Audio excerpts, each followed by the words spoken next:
अस्सलाम वालेकुम वरहमतुल्लाहि वबरकातुहू। आज हम लोग फरवरी मंथ के कुछ इम्पोर्टेंट करंट अफेयर्स जो कि तेलंगाना से रिलेटेड हैं उनको पढ़ने वाले हैं। और तैयारी एग्जाम के प्रिपरेशन का बहुत अहम हिस्सा है। तो अगर आप ग्रुप वन के एग्जाम को देखेंगे, जो प्रीलिम्स का एग्जाम हुआ था अक्टूबर में, तो उसमें अगर आप देखेंगे तो सबसे ज्यादा मार्क्स क्वेश्चंस जो है करंट अफेयर्स से पूछे गए।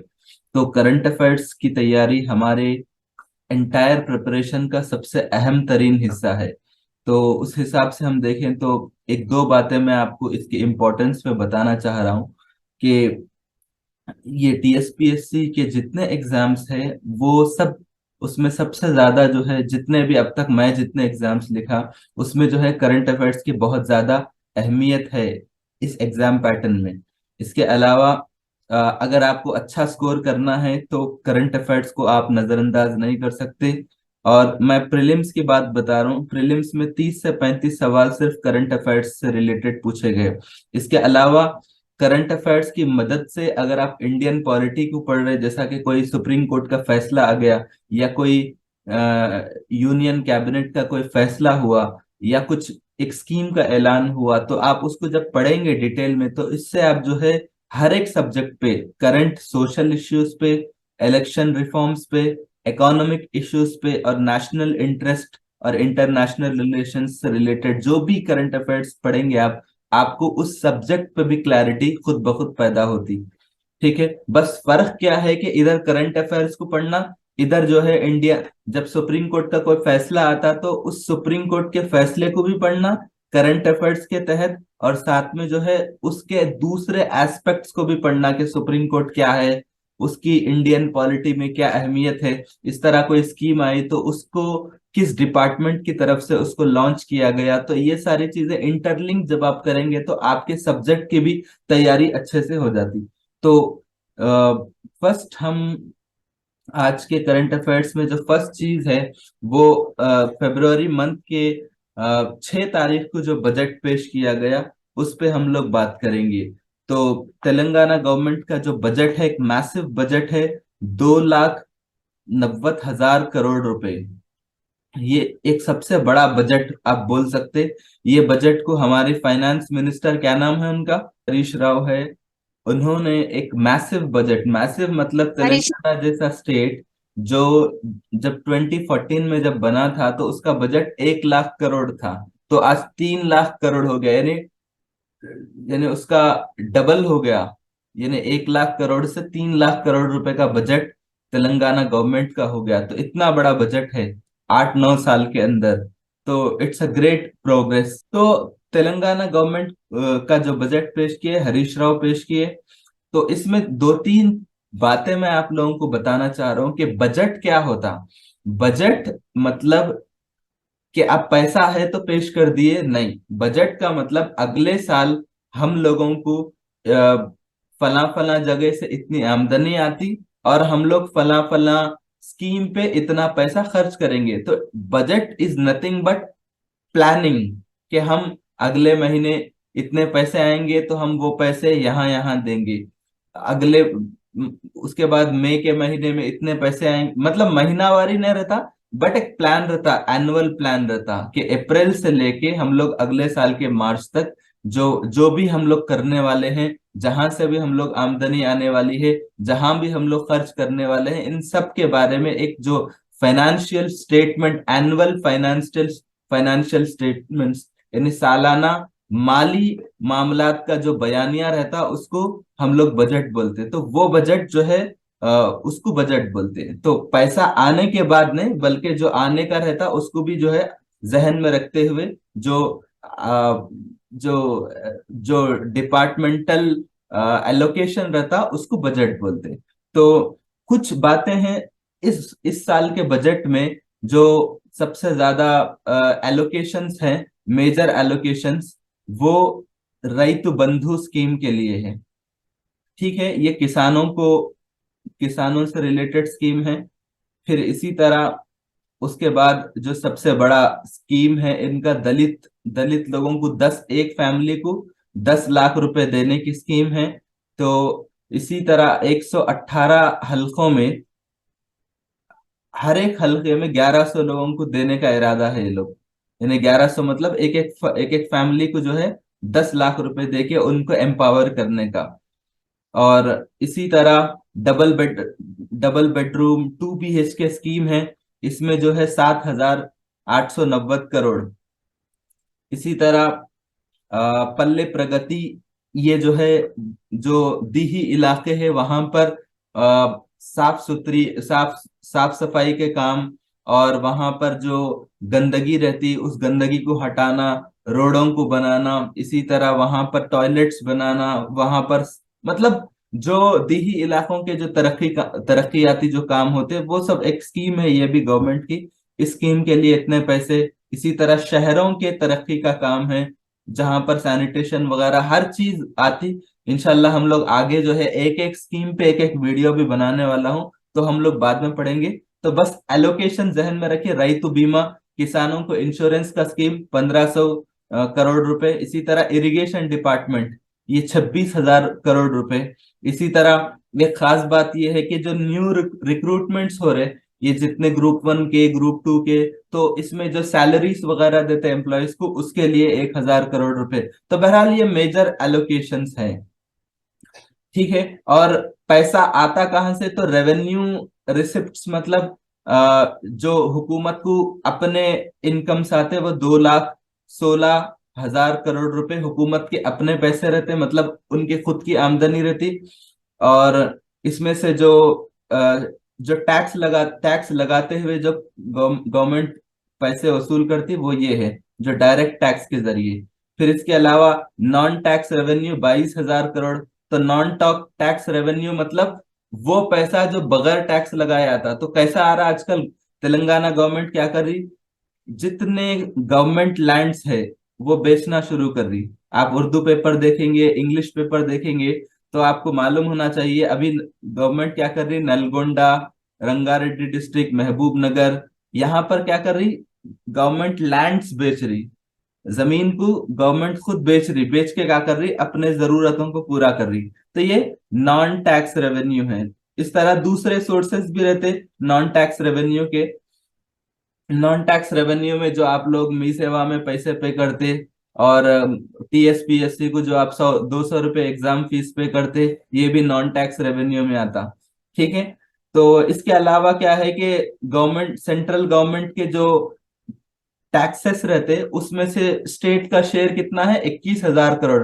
यानी सेंट्रल गवर्नमेंट तो कलेक्ट करती, लेकिन उसमें तेलंगाना का जो शेयर है वो 21,000 करोड़ है। इसी तरह रेवेन्यू सरप्लस, मतलब गुज़िश्ता साल के मुकाबले इस साल जो रेवेन्यू है, जो मालिया है, वो कितना बढ़ रहा? 4,000 करोड़ रुपए का बढ़ रहा। लेकिन तेलंगाना गवर्नमेंट को ये पूरे जितने स्कीम्स हैं, 2,90,000 करोड़ रुपए के स्कीम है, तो वो पूरे स्कीम्स को पूरा करने में जितना जितना खसारा हो रहा, फिस्कल डेफिसिट बोलते, मतलब कमी हो रही। एक तो आमदनी तो बढ़ रही, मगर अपनी जरूरतों को पूरा करने के लिए जितने पैसों की कमी हो रही, वो 38,234 करोड़ रुपए की कमी हो रही। तो आमदनी बढ़ना अलग बात है, लेकिन अपनी जरूरतें पूरी होना अलग बात है। तो आपका रेवेन्यू सरप्लस, यानी किसी बंदे की, समझिए आप, किसी की तनख्वाह 25,000 रुपए है, इस साल 27,000 रुपए हुई, तो 2,000 रुपए उसकी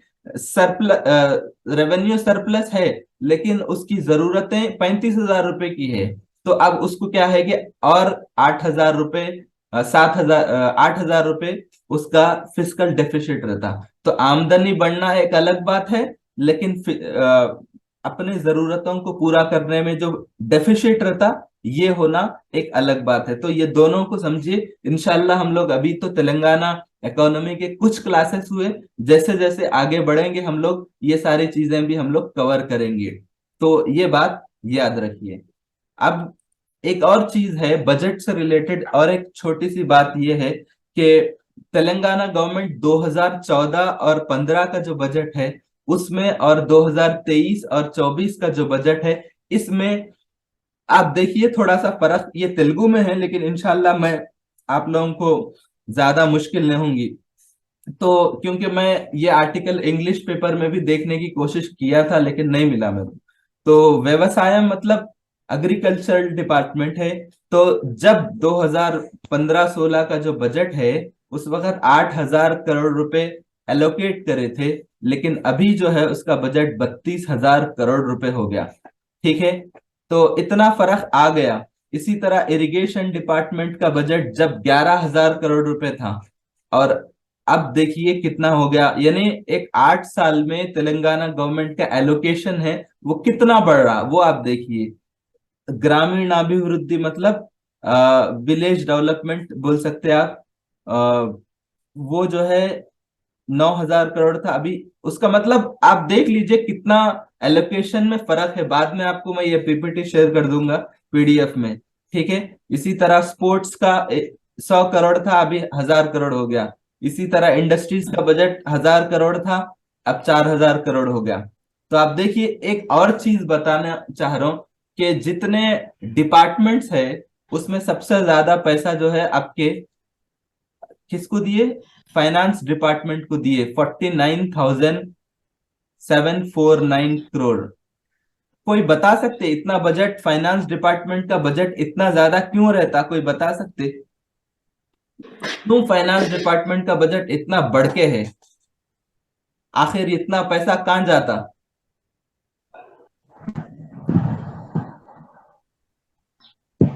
एक अंदाजा। स्कीम्स में जाता ना सर। जी, स्कीम्स में जाता शायद। स्कीम्स तो हर हर डिपार्टमेंट का स्कीम रहता, नहीं रहता? सबसे ज्यादा स्कीम किस में रहते? सबसे ज्यादा स्कीम जो है जो एर्राबल्ली दियाकर राव है उनका रहता। आपका आसरा पेंशन वगैरह वगैरह जो मिनिस्टर है रूरल डेवलपमेंट मिनिस्ट्री के, वहां से सबसे ज्यादा स्कीम है। फाइनेंस डिपार्टमेंट का बजट सबसे बढ़ के इसलिए रहता, अब मैं जवाब दे रहा हूँ, प्लीज कोई मत बोलिए। फाइनेंस डिपार्टमेंट का बजट सबसे ज्यादा इसलिए रहता कि बजट में सबसे ज्यादा पैसा तनख्वाहों को जाता। सुने आप, 1 लाख से बढ़ के जो है गवर्नमेंट एम्प्लॉयज है तेलंगाना में, अराउंड 1 लाख के आसपास है। I am not sure about the actual figure, लेकिन सबसे ज्यादा एक, अब आप बताइए, एक गवर्नमेंट टीचर की तनख्वाह 7-8 साल पहले जो ज्वाइन हुए थे 2013-14 में, अब उनकी तनख्वाह 80,000 रुपए है, 70,000 रुपए है। तो ऐसे ऐसे कितने टीचर्स नहीं है पूरे तेलंगाना में, बताइए आप। तो सबसे ज्यादा पैसा जो जाता वो एम्प्लॉयज की सैलरीज में जाता, इसीलिए इस डिपार्टमेंट का 49,000 करोड़ रुपीस है। ठीक है, और मैं अभी बताया सबसे ज्यादा स्कीम चलते किस डिपार्टमेंट की तरफ से? रूरल डेवलपमेंट, दी ही तरक्की, रूरल डेवलपमेंट। बहुत ज्यादा स्कीम्स रहते हैं इस डिपार्टमेंट के, हमेशा याद रखिए इस बात को। इसीलिए इसका बजट 31,000 करोड़ रुपए है। जो आसरा पेंशन रहता ना, ये भी जो है यही डिपार्टमेंट डील करता, पंचायत राज डिपार्टमेंट के अंडर आता आसरा पेंशन वगैरह। और जितने क्योंकि अपने तेलंगाना की अक्सरियत जो है अभी भी जो है अर्बन एरियाज में नहीं, रूरल एरियाज में रहता, तो इसीलिए इस डिपार्टमेंट का सबसे ज्यादा पैसा रहता। फिर उसके बाद जो है इरिगेशन डिपार्टमेंट, उसके बाद एग्रीकल्चर डिपार्टमेंट, उसके बाद रोड्स बिल्डिंग्स वगैरह ये बनने के, उसके बाद एससी डेवलपमेंट। एससी डेवलपमेंट में वही दलित बंधु होने की वजह से ये इतना दिख रहा है। इसी तरह माध्यमिक विद्या मतलब वही इंटर हायर एजुकेशन वगैरह, ये सारी चीजें हैं, आप लोग देख लीजिए। ओके, तो हम लोग अब आगे बढ़ेंगे इंशाल्लाह। मैं एक वादा तो है कि जरूर हम तेलंगाना बजट पे डिटेल वीडियो बनाएंगे। कब? जब तेलंगाना इकोनॉमी के कुछ क्लासेस हम लोग पढ़ेंगे, इकोनॉमी को समझेंगे, तो उसके बाद हम लोग जरूर पढ़ेंगे। ठीक है। अब क्या है, एक तेलंगाना के जो पर कैपिटा इनकम जो रहता, मतलब एक एक फर्द की आमदनी जो रहती, वो क्या है, वो बढ़ गई हमारी। यानी कि पर कैपिटा इनकम मतलब ये इकोनॉमी, आप इंडियन इकोनॉमी को भी पढ़ेंगे या तेलंगाना इकोनॉमी को पढ़ेंगे तो पर कैपिटा इनकम एक बहुत बड़ा कॉन्सेप्ट है कि कैसा पर कैपिटा इनकम रहता, मतलब एक एक फर्द की, जैसा अगर इंडिया में पर कैपिटा इनकम बोल तो एक एक शहरी की आमदनी सालाना, ये एक महीने का नहीं रहता, सालाना रहता। तो ये कैसा कैलकुलेट होता? per capita income for a nation is calculated by dividing the country's national income by its population। तो जितनी इनकम रहती उसको मतलब total income is divided by into population.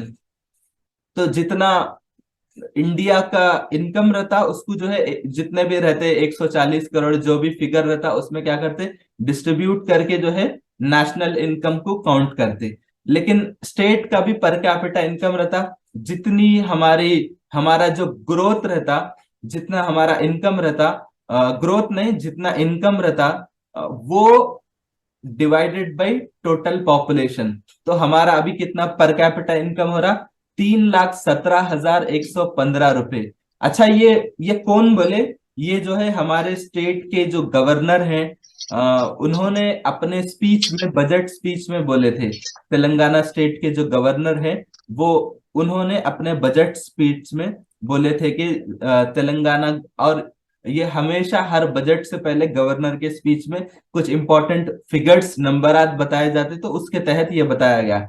तो एक अच्छी बात यह है कि लास्ट ईयर कितना था ये 2,75,443 रुपए ये last year per capita income था। और ये सवाल आ सकता किस हिसाब से आ सकता ग्रुप 4 में भी आ सकता 3 में भी आ सकता 2 में भी आ सकता। बट ये नंबर याद रखिए 3,17,115 रुपए हमारा पर कैपिटा इनकम है। ठीक है। तो पहली बार ऐसा हुआ कि पर कैपिटा इनकम 3 लाख रुपए क्रॉस करा। इसका मतलब क्या है इसका मतलब ये है कि तेलंगाना स्टेट के ग्रोथ के हिसाब से हर एक शख्स 3,17,117 रुपए 115 रुपए हर साल कमा रहा। 3,17,000 मतलब कोई बोल सकते हैं कि महीने को कितना कमा रहा हूंगा मेरे को भी देखना पड़ेगा। बट अराउंड मेरे हिसाब से वो 27,000 28,000 रुपए कमाता। ठीक है। मेरे एक छोटा मोटा जो अंदाजा है मैं भी जब प्राइवेट कंपनी में जॉब करता था तो मेरा पैकेज जो है 3,20,000 रुपए था। तो उस हिसाब से मेरा इन हैंड इनकम जो आता था वो 23,000 रुपए आता था। तो और 3-4 हजार रुपए पीएफ में कटते थे। तो अभी अल्हम्दुलिल्लाह बढ़ गई तनख्वाह बहुत ज्यादा। तो मैं बता रहा हूँ आपको अल्हम्दुलिल्लाह। तो बताने का मकसद ये है कि हर शहरी तेलंगाना का सालाना 3,17,000 रुपए कमा रहा। तो अराउंड 27-28 हजार रुपए उसकी आमदनी है हर शहरी की। तो ये ग्रोथ है ये लास्ट ईयर इतना था। और कितना बड़ा है 41,672 रुपए बड़ा। प्राइवेट कंपनी में जॉब करता हूं मैं। तो बहरहाल तो इसके अलावा एक दूसरा इंपॉर्टेंट अपडेट ये है कि जो एसटी लिस्ट है जो एसटी रिजर्वेशन की जो लिस्ट है उसमें जो है मजीद 11 कम्युनिटीज को शामिल करने के लिए क्योंकि शामिल करने का इख्तियार स्टेट गवर्नमेंट को नहीं रहता ये इख्तियार जो है सेंट्रल गवर्नमेंट को रहता। तो स्टेट गवर्नमेंट क्या कर सकती स्टेट गवर्नमेंट ये बोल सकती कि ये 11 कम्युनिटीज है। तो असेंबली में एक रेजोल्यूशन एक करारदाद पास करके सेंट्रल गवर्नमेंट को बोलते हैं कि देखिए मैं नहीं बोल रहा हूँ मेरी पार्टी नहीं बोल रही बल्कि तेलंगाना का जो असेंबली है जो एक कानून साज असेंबली है जो जिसको कानून बनाने का इख्तियार है उस असेंबली के जरिए से हम लोग एक रेजोल्यूशन पेश कर रहे। उस रेजोल्यूशन के हिसाब से 11 कम्युनिटीज को एसटी मतलब शेड्यूल्ड ट्राइब्स जिसको बोलते क्या है उर्दू में दर्ज झेल तबकात। ठीक है। उर्दू में ये बोलते हैं दर्ज झेल तबकात। तो एसटी लिस्ट में 11 कम्युनिटीज को शामिल करने के लिए केसीआर असेंबली में रेजोल्यूशन पास करे और सेंटर को क्या करे रिकमेंडेशन पेश कर दिए। तो ये 2016 में कमीशन ऑफ इंक्वायरी फॉर ये एक कमीशन है। इस कमीशन ने रिकमेंड किया ये कब कमीशन कायम करे 2016 में कायम करे।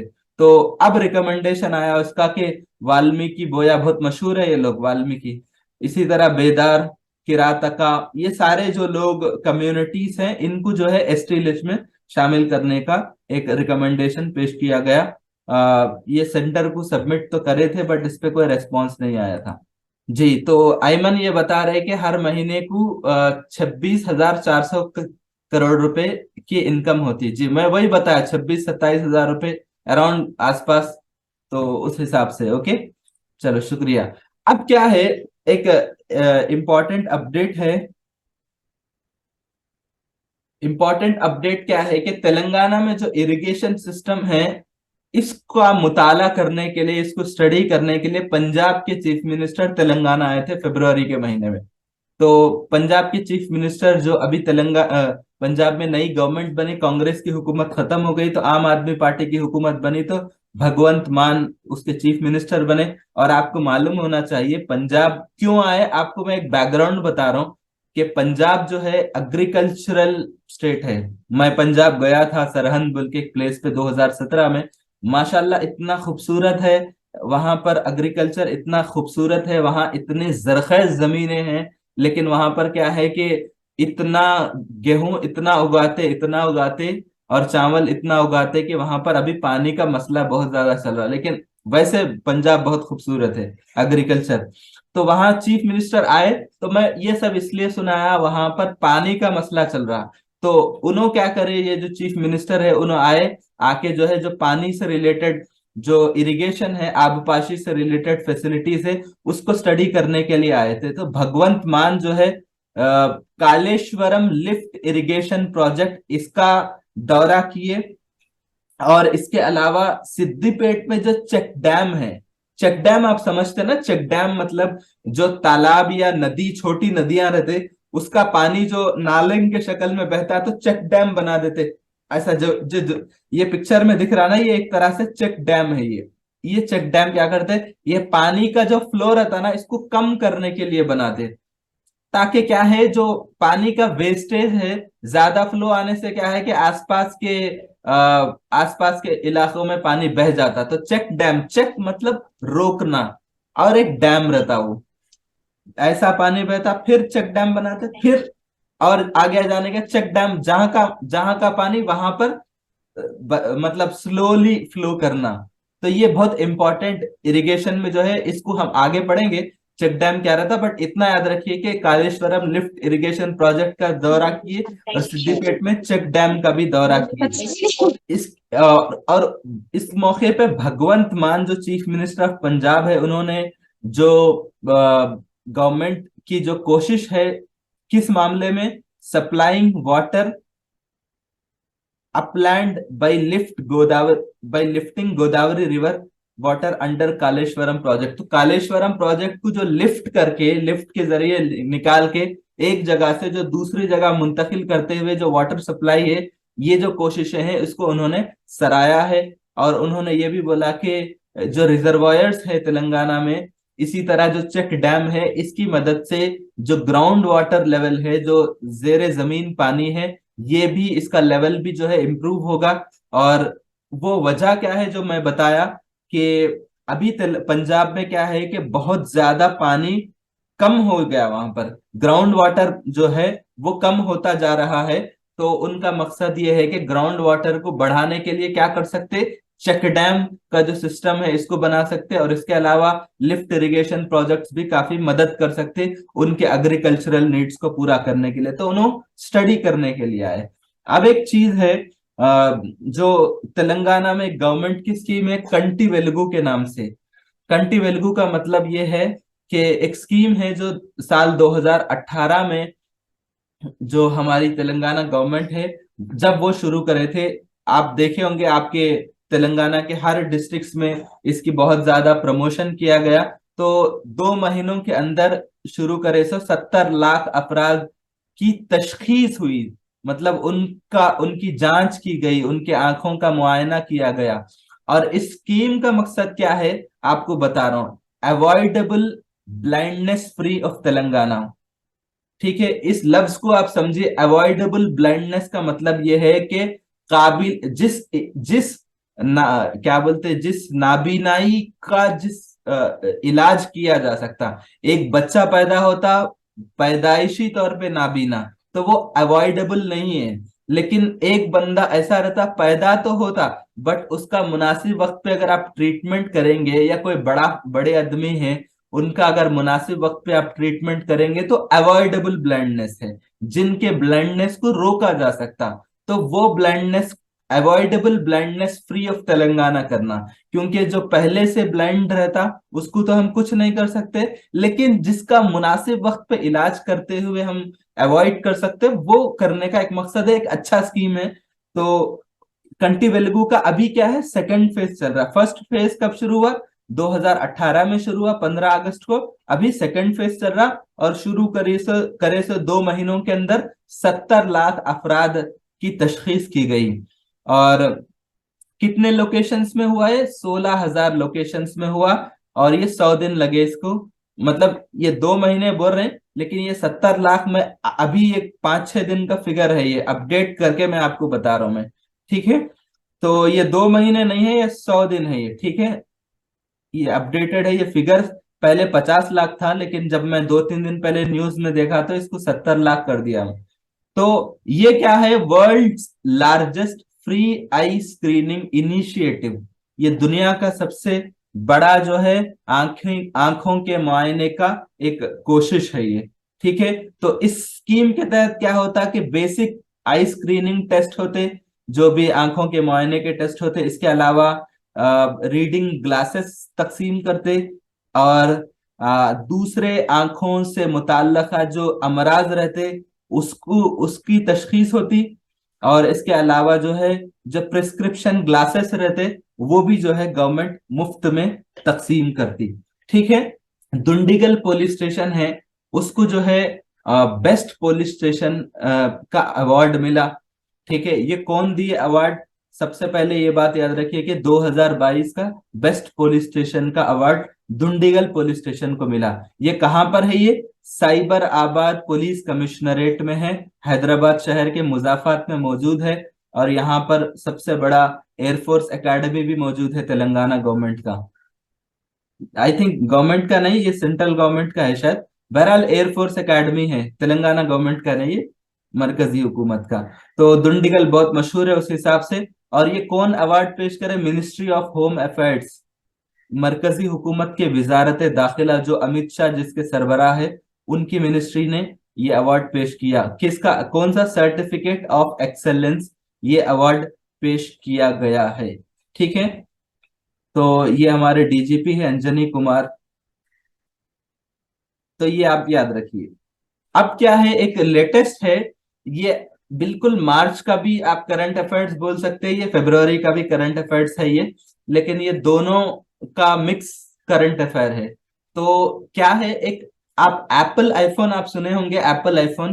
तो एप्पल आईफोन क्या करता कि चाइना में एक कंपनी को कॉन्ट्रैक्ट दे दिया असेंबलिंग का। और चाइना वाला क्या, एप्पल फोन है तो अमेरिका का, लेकिन उसका मेजॉरिटी काम जो है चाइना में होता। ठीक है, तो एप्पल फोन भी एक तरीके से चाइना फोन है। ठीक है, लोगों को नहीं मालूम, लोग बोलते हैं भाई एप्पल आईफोन है, ये बहुत बड़ा ब्रांड है। खैर, बात वो नहीं है, बात ये है कि एप्पल आईफोन की असेंबलिंग जो होती, मतलब एक पुर्जे को दूसरे पुर्जे से जोड़ जोड़ के जो फोन बनता, तो असेंबलिंग एक कंपनी को कॉन्ट्रैक्ट दिए, उसका नाम है फॉक्सकॉन। ये बहुत ज्यादा मशहूर कंपनी है। तो क्या हुआ, पिछले 2 साल से चाइना में, एक 1.5 साल से बहुत ज्यादा कोविड के रिस्ट्रिक्शंस चल रहे। तो ये कंपनी क्या करी कि अब हम लोग चाइना से बाहर निकल के भी काम करेंगे।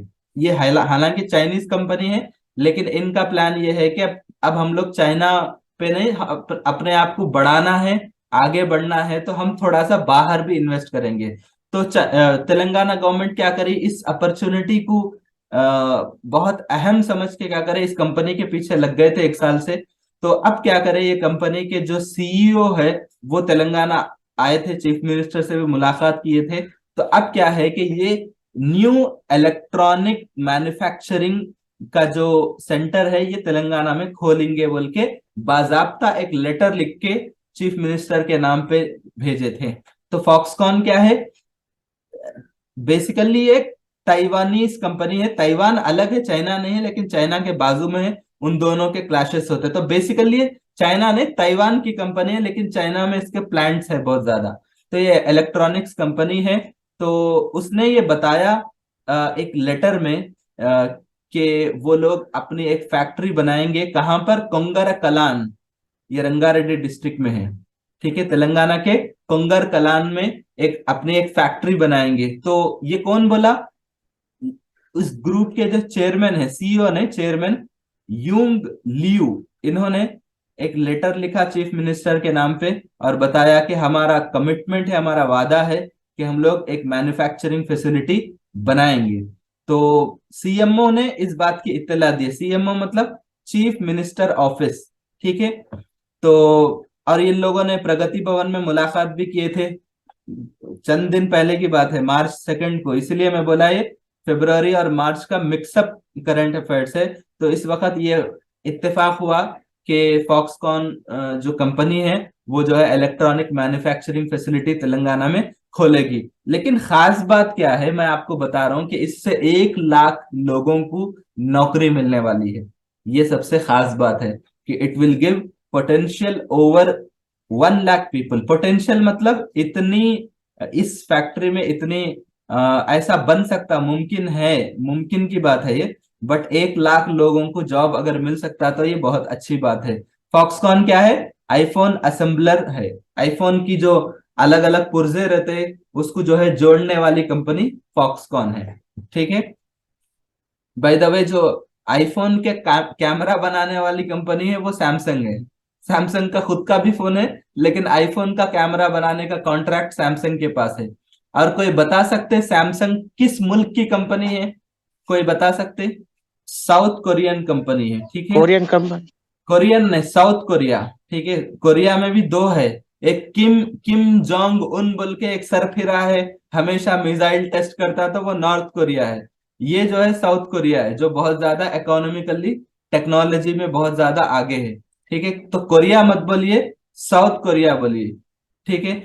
अब क्या है, हैदराबाद में ननक रामगुड़ा एक प्लेस है, वहां पर इंडियन स्कूल ऑफ बिजनेस है, बहुत मशहूर है। इसका एक 2 घंटे का भी कोर्स हुआ तो 20,000 रुपये लेते हैं लोग फीस, फिर इस पे जीएसटी एक अलग लगता। तो इंडियन स्कूल ऑफ बिजनेस में जो है, एक जो एक सर्वे हुआ, financial times world MBA ranking 2022, इसमें जो है हैदराबाद के इंडियन स्कूल ऑफ बिजनेस, जो कि इसको आईएसबी हैदराबाद भी बोलते हैं, ये top business school in India का रैंक मिला इसको। ये क्योंकि ये बिजनेस स्कूल कहाँ पे है? तेलंगाना के हैदराबाद में है, शहर के बीचों बीच है, बहुत खूबसूरत भी है ये। मैं अपने ऑफिस को जाते वक्त कभी कभी इसका दीदार होते रहता। तो बहुत बड़ा है ये कब बना था? चंद्रबाबू नायडू के दौर में बना था, 2002, उस वक्त की बात है ये। तो इसमें जो प्रोग्राम्स होते और जिसके जो इसके अलुमनाइज है, जो फारिगीन है, उनके कारकर्दगी और तरक्की को देखते हुए ये अवार्ड मिला इसको। ठीक है। और इसमें बहुत अच्छे अच्छे प्रोग्राम्स होते हैं और one of the best business school बोल सकते हैं आप। ठीक है। और ये जो है वर्ल्ड के 100 full time global business schools में भी इसका शुमार होता। बहरहाल, अब क्या है, एक और खास बात यह है कि जो तेलंगाना की एक दूसरा करंट अफेयर्स है, तेलंगाना का जो फॉरेस्ट डिपार्टमेंट है, तो फॉरेस्ट डिपार्टमेंट क्या करता? जंगलात की निगरानी करता। जंगलों में जो है, जो जानवर है उनके अफजाइश, मतलब अगर शेर है तो शेर की सेहत और उसकी देखभाल के साथ साथ उसके बच्चों की देखभाल वगैरह, वो सारे काम करते। इसके अलावा जंगलात का डिपार्टमेंट क्या करता? जंगलों में कुछ प्रोडक्ट्स रहते हैं, मैं आपको बताता हूँ। कुछ प्रोडक्ट्स है, उस प्रोडक्ट्स को प्रमोट करके वो लोग बेचते भी, और उससे जो इनकम आता उससे जो है उस डिपार्टमेंट की जरूरतों को पूरा भी करते हैं। तो Telangana state forest development corporation, ये फॉरेस्ट डिपार्टमेंट का एक इदारा है। उसने जो है जर्मन की एक forest stewardship council, stewardship council का एक सर्ट, ये जर्मन इदारा है। इस जर्मन इदारे ने तेलंगाना के फॉरेस्ट डिपार्टमेंट के ओहदेदारों से मिलके बोला कि आप लोग बहुत अच्छा काम कर रहे, आप लोगों का काम अच्छा है, अच्छे अच्छे प्रोडक्ट्स बना रहे, जंगलात की आप लोग हिफाजत कर रहे। हम क्या करते कि आप लोग जो कुछ प्रोडक्ट्स जो बना रहे, उस प्रोडक्ट्स के लिए हम सर्टिफिकेट पेश करते कि ये एक बेहतरीन प्रोडक्ट है। आपको बताता हूँ कि बास फॉरेस्ट डिपार्टमेंट वाले क्या करते, अपने बास ट्राइबल एरिया के शहद को बेचते। तो अब आप सोचिए कि अगर फॉरेस्ट डिपार्टमेंट वाले ये बोल रहे हैं कि हमारे जंगलों का शहद हम आपको बेच रहे हैं, तो आप भरोसा करते ना, क्योंकि आपको लगता है कि गवर्नमेंट के ऑफिसर बेच रहा शहद, तो जाहिर सी बात है कि इसमें कुछ दम है। तो अब फॉरेस्ट डिपार्टमेंट के शहद के साथ साथ कोई जर्मन इदारे का सर्टिफिकेशन आ जाए कि ये वाकई में बेहतरीन शहद है, या बम्बू की लकड़ी बेचते, या मैं आपको बताता हूँ क्या क्या प्रोडक्ट्स है वो।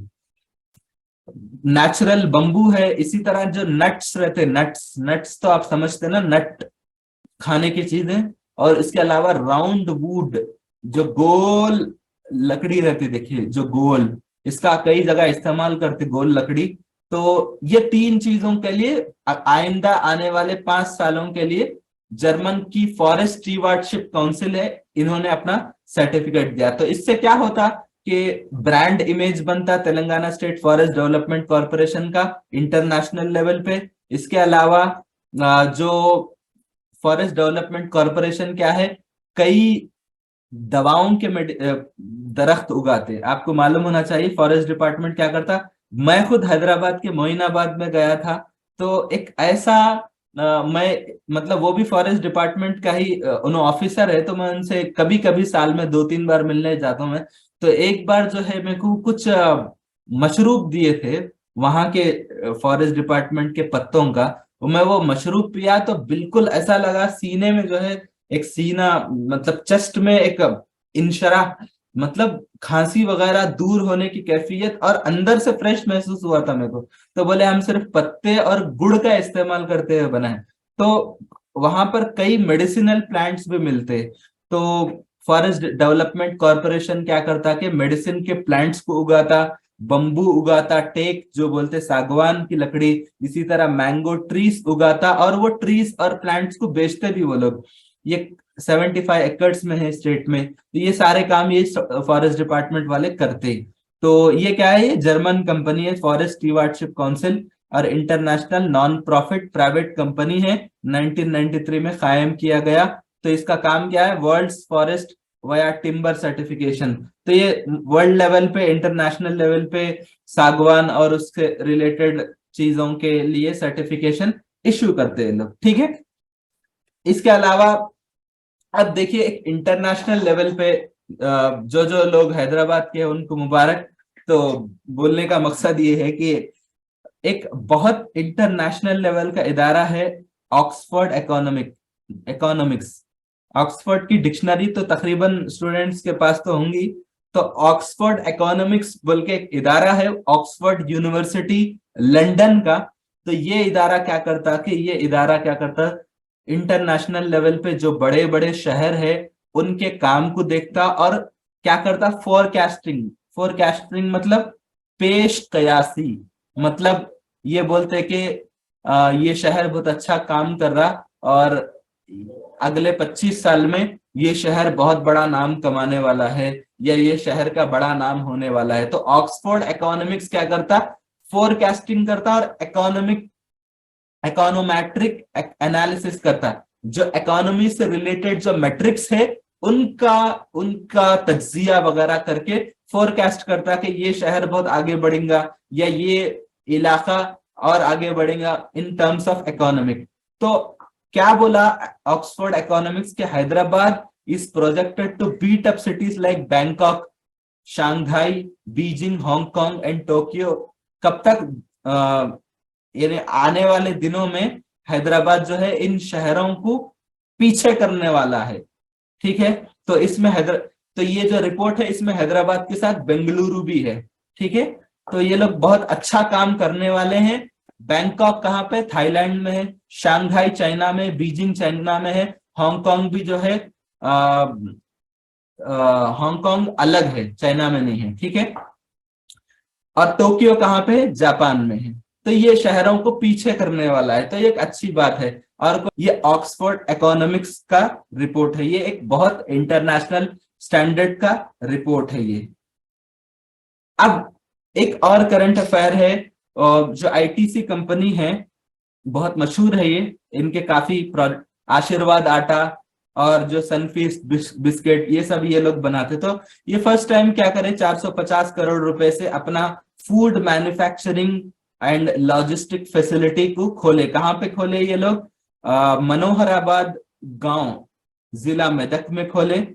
तो ये 8, इन लोगों का टोटल ये प्लांट कितने एकड़ पे मुश्तमिल है? 59 एकर्स पे मुश्तमिल है।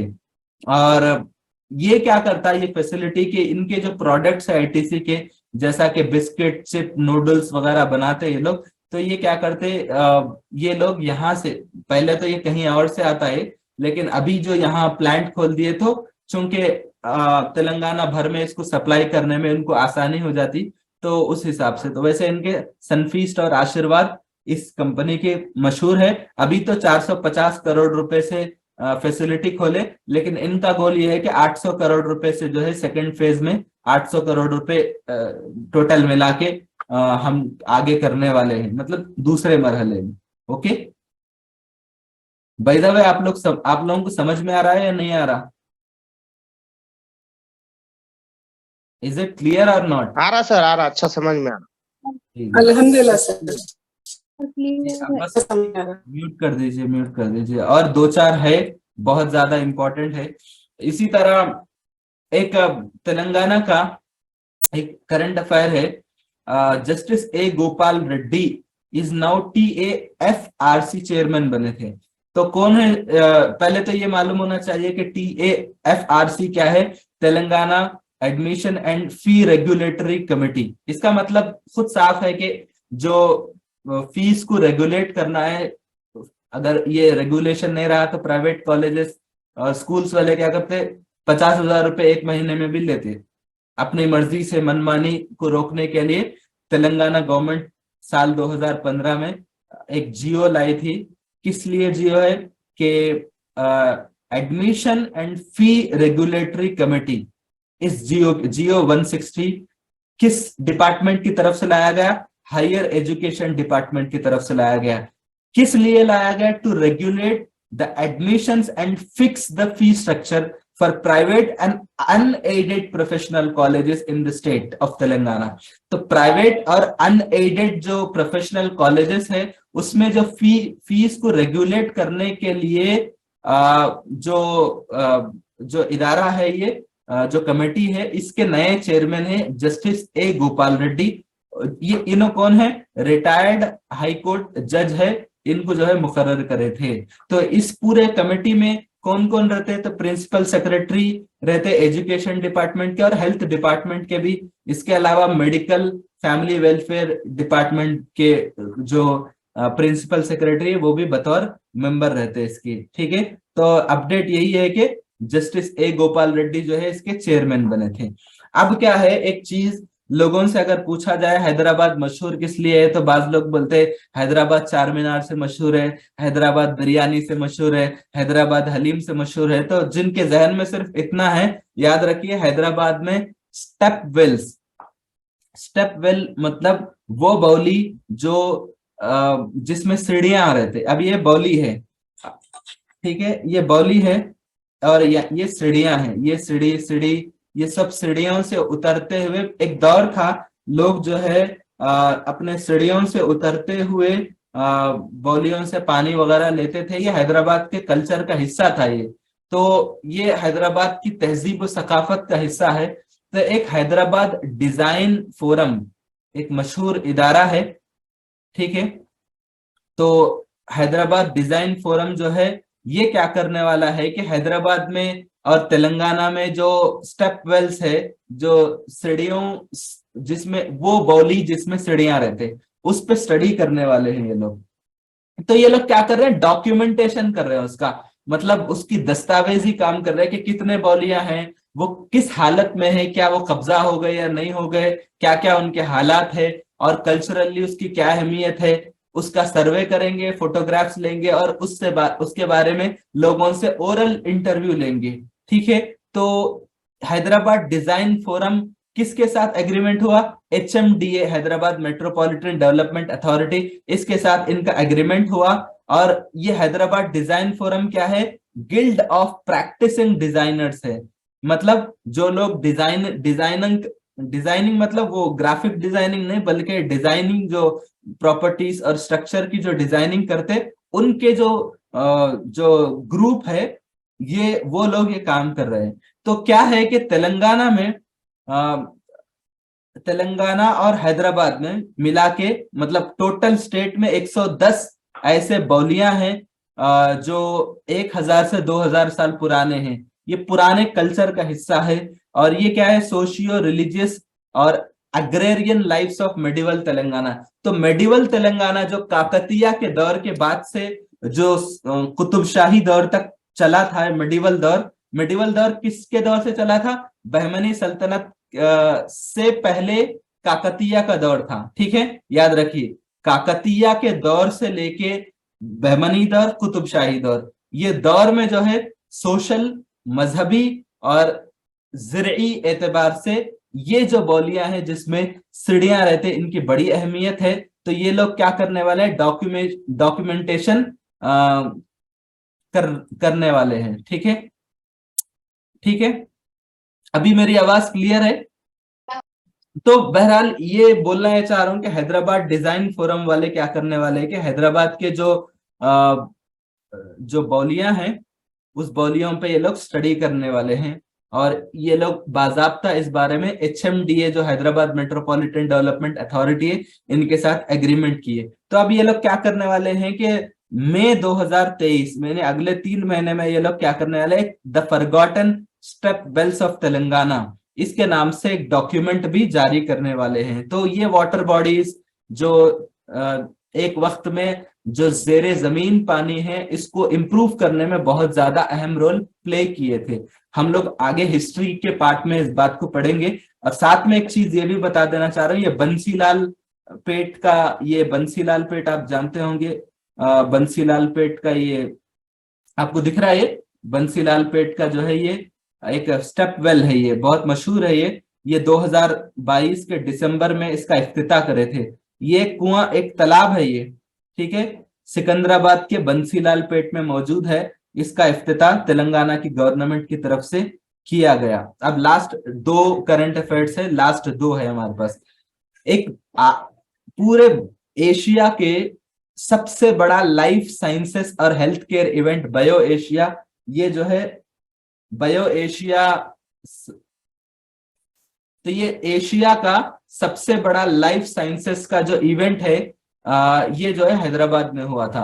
ये कब से कब तक हुआ था? 24 फरवरी से 26 फरवरी तक। तो ये बात याद रखिए, अहम क्यों है, इसलिए कि एशिया का सबसे बड़ा लाइफ साइंसेस और हेल्थ केयर का जो इवेंट है ये यहाँ पे हुआ था। तो इसमें 2,500 इंडस्ट्री लीडर्स और रिसर्च करने वाले और एंटरप्रेन्योर्स जो कारोबार करने वाले इस मैदान में, और दूसरे 50 ममालिक से ज्यादा मंदूबीन ने इस इवेंट में हिस्सा लिया। और इसका जो थीम है, थीम याद रखिए, थीम मतलब इसका जो मौजू है वो ये है कि advancing for one shaping the next generation of humanised health care. मतलब इंसानी बुनियादों पे इंसानियत की मदद करने वाला हेल्थ केयर सिस्टम हम लोगों को आगे बनाना है। तो इसलिए हम लोग क्या कर सकते हैं, इस सिलसिले में एक इवेंट, ये इंटरनेशनल पर्सपेक्टिव में करंट अफेयर्स में आप लोगों के लिए अहम है। लास्ट चीज ये है कि आप लोग जानते हैं कि हैदराबाद में अभी लास्ट मंथ जो है फार्मूला ई रेसिंग हुआ था। मतलब जो रेसिंग होती ना कारों की, तो फार्मूला ई रेसिंग वो हुआ था। तो अब हैदराबाद का मकसद ये है कि अब आपको बोलते ना कि कोई नई टेक्नोलॉजी आए तो उसको अगर कोई पकड़ लिया, तो आप देखे होंगे बड़े बड़े ममालिक क्या करते कि जो नई टेक्नोलॉजी आती है, अमेरिका में क्या हुआ, इतना ज्यादा तरक्की क्यों करे, जैसे ही 1990s में इंटरनेट का बूम पैदा हुआ, 1980 के बाद से वो लोग आईटी कंपनियां खोलना शुरू करे। और इंडिया जो है 20-25 साल तक इंतजार में था, इंतजार कर रहा था, 2000 के बाद पकड़ा आईटी इंडस्ट्री। तो एक अच्छा मौका अमेरिका के पास चला गया। तो अभी दुनिया भर में बेहतरीन मौका ये आ रहा कि ई व्हीकल्स जो है, electronic vehicles, electronic car, electronic autos, electronic van, electronic bike. तो तेलंगाना गवर्नमेंट का प्लान ये है कि ये जो जितने इलेक्ट्रॉनिक से रिलेटेड चीजें हैं वो हम तेलंगाना में लाएंगे। तो अब उस सिलसिले में ये लोग क्या करें, ई रेसिंग, जो इलेक्ट्रॉनिक के कारों की रेसिंग है, वो 10 और 11 फरवरी को हुआ था। तो अब इनका प्लान ये है कि इलेक्ट्रिक व्हीकल और एनर्जी स्टोरेज सिस्टम को तेलंगाना में लॉन्च करना। तो इन लोगों का प्लान क्या है तेलंगाना गवर्नमेंट का कि जो इंटरनेशनल लेवल पे इलेक्ट्रॉनिक व्हीकल्स और इलेक्ट्रॉनिक बैटरी और उसकी मैन्युफैक्चरिंग और उसके सेल का एक बहुत बड़ा मरकज तेलंगाना को बनाने के मकसद से क्या हुआ, ई मोबिलिटी वीक मनाया गया। कब कब से, 5 फरवरी से कब कब तक बनाया गया, 11 फरवरी तक मनाया गया। तो इस वीक से क्या हुआ, एक प्रोग्राम मनाया गया। आप देख सकते हैं यहाँ पर केटीआर जो है तकरीर कर रहे, ई मोबिलिटी वीक हैदराबाद, ठीक है, ए सस्टेनेबल टुमारो बेकन्स। तो केटीआर ये बोल रहे हैं कि हम लोग जो है मेगा क्लस्टर्स बनाने वाले हैं। ईवी मैन्युफैक्चरिंग क्लस्टर्स जो है जहीराबाद में बनाए, इसी तरह ईवी मैन्युफैक्चरिंग क्लस्टर एक जो है सीतारामपुर करीमनगर में बनाए, इसी तरह जो है इलेक्ट्रॉनिक स्टोरेज सिस्टम क्लस्टर जो है एक महबूब नगर में बना है। इसी तरह एक और क्लस्टर जो है यन का ताला, ये मोमिनपेट जिला रंगारेड्डी में है। तो ये लोग क्लस्टर्स मतलब एरियाज बनाए, वहां पर क्लस्टर का मतलब एरिया है, तो वहां एरिया बनाए कि हमारे पास जगह है, वहां पर टेक्नोलॉजी है, पानी की जरूरतें हम पूरी कर सकते हैं, बिजली देते हम, आप लोग आइए और बैटरी बनाते तो बैटरी बनाइए, गाड़ी बनाते तो गाड़ी बनाइए, या कहीं और आप बनाते हैं लेकिन बेचना हमारे तेलंगाना में चाहते हैं तो उसका भी हम आपको मौका दे रहे हैं। आप आइए और जो है इलेक्ट्रॉनिक व्हीकल्स का जो भी आप बनाते बनाइए, मगर तेलंगाना में बनाइए। तो इसलिए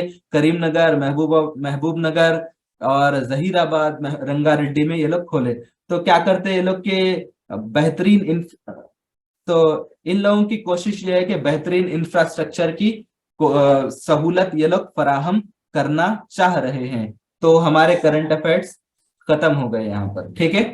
तो ई मोबिलिटी वीक, तो हम अभी तक करंट अफेयर्स में सारी चीजें पढ़े, कि बजट के बारे में पढ़े, उसके बाद जो है कंटी वेलुगु के बारे में पढ़े, इसी तरह हम लोग जो पढ़े थे भगवंत मान जो चीफ मिनिस्टर ऑफ पंजाब है उनके बारे में पढ़े, फॉक्सकॉन के इन्वेस्टमेंट के बारे में पढ़े, दुंडीगल पुलिस स्टेशन के बारे में पढ़े और आईएसबी के बारे में पढ़े। इसी तरह ऑक्सफोर्ड इकोनॉमिक्स का जो सर्वे हैदराबाद के ऊपर हुआ वो पढ़े, आईटीसी के बारे में पढ़े और जस्टिस ए गोपाल रेड्डी है उनके बारे में पढ़े, और हैदराबाद के स्टेप वेल्स है उसके बारे में पढ़े, और बायो एशिया के बारे में पढ़े, इवेंट के बारे में, और ई मोबिलिटी वीक के बारे में पढ़े। इंशाल्लाह हम कोशिश करेंगे आगे भी दूसरे करंट अफेयर्स को कवर करने का। बहुत बहुत शुक्रिया। अगर आप लोगों को कोई फीडबैक होना चाह रहे हैं तो जरूर हमारे ग्रुप में जो है मैं सारे लोगों के लिए थोड़ी देर, अगर आप लोगों को कुछ डिस्कशन करना है या मेरे पढ़ाई के बारे में कुछ फीडबैक देना है तो जरूर दीजिए, ताकि 900 लोग हैं, बहुत कम लोग क्लासेस अटेंड कर रहे हैं। तो मेरी ख्वाहिश ये है कि आप ऐसा फीडबैक दें जिनसे दूसरे लोग कुछ इंस्पिरेशन ले सकना, ठीक है।